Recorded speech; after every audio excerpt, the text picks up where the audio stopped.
প্রতি ভালো একটা এক্সপেকটেশন রাখছি। বর্তমানে আমাদের টিম একটা ভালো পারফরম্যান্স দিচ্ছে এবং আমরা আসলে অত্যন্ত আনন্দিত। বাট এরই সাথে আমরা কিন্তু নেইমার জুনিয়রকে অনেক মিস করতেছি, বিকজ সে একটা আইকনিক প্লেয়ার আমাদের।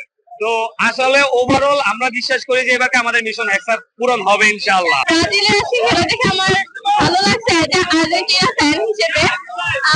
সামনে কি হয়, ব্রাজিল কখনোই আর্জেন্টিনা পারে না।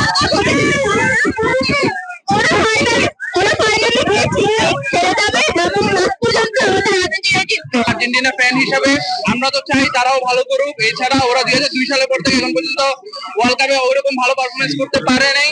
আমরা লাস্টবার কাপ নিয়েছি, এবার ওরা নিয়ে গেলে আমরা মাইন্ড করবো না। ওই হিসাবে বলতে পারেন যে আজকের ম্যাচটা খুবই ওদের জন্য গুরুত্বপূর্ণ। মরক্কোর সাথে ড্র করার কারণে একটু আপসেট ছিলাম, হতাশাজনক ছিলাম। এখন আইসির সাথে ম্যাচ জেতার কারণে একটু ভালো লাগছে, মনটা চাঙ্গা লাগছে।